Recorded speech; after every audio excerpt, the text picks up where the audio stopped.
Okay, so this section is all about our customer. Who is our ideal customer? We've got a product. Now, who is the perfect person who's actually going to buy this? This is the holy grail of marketing. Clearly, I've got a product. I basically just want to go to my perfect customer, present it, and not waste any time on anybody else. Okay, this is a huge topic, and I don't want you to get bogged down. I don't want to get too worried because I'm going to show you in a bit how we're going to use Facebook targeting to laser in on these people. But for the moment, I want you to just start broadening your mind a bit and thinking about what your customer might look like. And in order to help you, I'm going to take you through a few bullet points here. And it's going to start sparking some things in your brain, I guarantee it. With the products that I've selected, I'll use that to put that in context. But you hopefully have picked other products by this stage. And this is going to start bringing the two together. So first and foremost, gender. My jewelry is probably best selling to women, if we're honest. Age. My particular jewelry probably sells better to 30-plus-year-olds. I know that from experience. It just does. But your products might definitely apply to an older person or maybe to a younger person. Where do they live? Again, jewelry is kind of independent, but maybe you've got a product that's more pertinent to the UK market than the US market, or maybe you're in the US market and it makes more sense for people who live in cities, or maybe it makes more sense for people who live in the mountains and some sort of outdoor product. I don't know, but start thinking about very objectively whether where they live has any impact. Now, the next three I've grouped them up actually all in yellow here because they're kind of important. They're the ones I think about the most. So what products do they like? If I am selling dog jewelry to somebody, then clearly people like dogs. If it's Labrador jewelry, for example, then they'll like Labradors. And I put like that because I'm sort of referring at this stage, as I slowly start to introduce the concept, I'm referring to Facebook. Right, we like things in Facebook. I enjoy outdoor sports a lot, so I like a lot of outdoor sports type pages.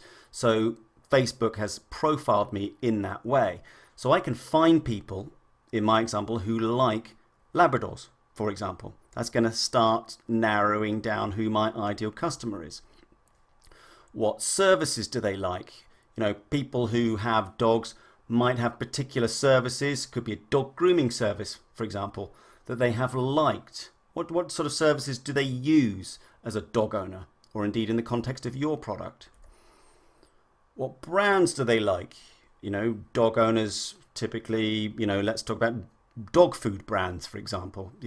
That would be a brand that they would adhere to and have liked on Facebook. You might have a particular brand of, I don't know, skis or something like that, that your product, if you're in the skiing market, for example, they like a particular brand of skis or a particular brand of basketball. No idea, but the brand that they like is helping to shape what this ideal customer looks like. And what communities and groups do they belong to? This is an interesting one. Dog owners, for example, might belong to dog training communities, or dog owners clubs or whatever. Think about the communities and the groups that they belong to. So we've gone from, having really no idea perhaps what our customer looks like, maybe from, in my example, a woman who might like to buy some jewelry. We've narrowed it down by age.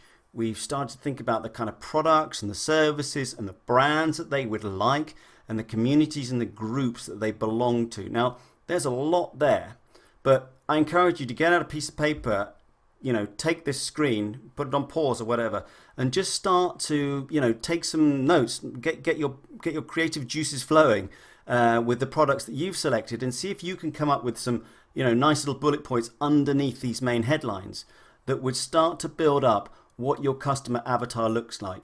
And what you'll find is that the more you do this, the easier it will become. In the beginning, you might feel a little bit, it's like, whoa, I'm not quite sure what to do here.